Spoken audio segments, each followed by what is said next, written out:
పెద్దపల్లి జిల్లా రామగుండంలో బీదర్మల్ విద్యుత్ విస్తరణ నూతన ప్రాజెక్టుల నిర్మాణం కోసం ఈ నెల 20 నుండి నిరసన దీక్ష చేపట్టనున్నట్లు బీజేపీ రాష్ట్ర నాయకుడు కౌశిక హరి తెలిపారు. రామగుండం అంబేద్కర్ చౌక్ వద్ద నిరసన దీక్ష కరపత్రాన్ని ఆయన విడుదల చేశారు. ఈ సందర్భంగా ఆయన మాట్లాడుతూ తెలంగాణ ఏర్పాటు తర్వాత తొలి వెలుగులు అందించిన రామగుండంను అంధకారం చేస్తున్నారని మండిపడ్డారు. ఇక్కడి ప్రజాప్రతినిధుల అసమర్థత వలన అన్ని వనరులున్న ఈ ప్రాంతంలో ఏర్పాటు కావాల్సిన విద్యుత్ ప్లాంట్ ముఖ్యమంత్రి కేసీఆర్ యాదాద్రికి తరలించారని వ్యాఖ్యానించారు. రామగుండంలో బీదర్మల్ విస్తరణ జరిగితే స్థానికులకు ఉద్యోగ అవకాశాలు కలిగి నిరుద్యోగ సమస్య తీరుతుందని, చుట్టుపక్కల గ్రామాలు సిరి సంపదలతో విరాజిల్లుతాయని అన్నారు.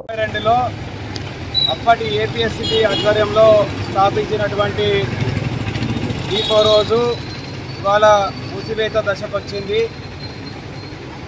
అదేవిధంగా 2010 నుంచి అనేక సంవత్సరాలుగా పోరాటం చేస్తే 2013లో అప్పుడున్నటువంటి సమైక్యాంధ్ర ప్రభుత్వంలో ఉన్నటువంటి నల్లారి కిరణ్ కుమార్ రెడ్డి గారి ఆధ్వర్యంలో అప్పుడున్నటువంటి శ్రీధర్ బాబు గారు మంత్రి వారి నాయకత్వంలో ఇక్కడున్నటువంటి రామగుండం ప్రాంతంలో ఉన్నటువంటి అంతమంది ప్రజలు చాలా ఏళ్ళుగా కొట్లాడి ఒక 2000 మందిని ఎక్కడికి కిరణ్ కుమార్ రెడ్డి దగ్గరికి క్యాంప్ ఆఫీస్కి వెళ్ళినప్పుడు వారు వెంటనే స్పందించి ఈ ప్రాంతానికి 660x2 మెగావాట్ల యూనిట్ను ఈ రామగుండంకు 7,960 కోట్ల ద్వారా ఇక్కడ శంకుస్థాపన చేయడానికి నిర్ణయమైన సందర్భంలో ఆ రోజు అది ఒక 6 నెలల తర్వాత మళ్ళీ ఇక్కడ కొత్త ప్రభుత్వం వచ్చింది.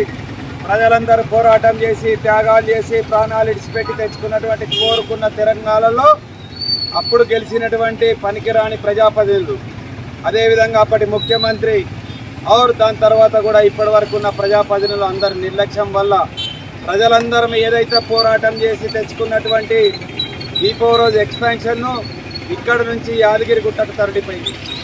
ఆ రోజు ₹2.40 ఇక్కడ విద్యుత్ ఉత్పత్తి అవుతుందని డిపిఆర్ తయారు చేసేది.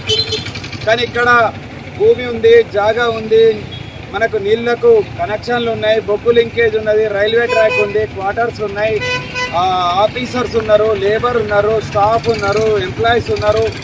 ఇంతమంది ఉండగా కూడా కోరి తెచ్చుకున్నటువంటి తెలంగాణలో ఈ బీఆర్ఎస్ ప్రభుత్వంలో ఈ ప్రాంతం నుంచి అక్కడికి యాదగిరి గుట్టకు యాదాద్రికి తరలిపోయింది.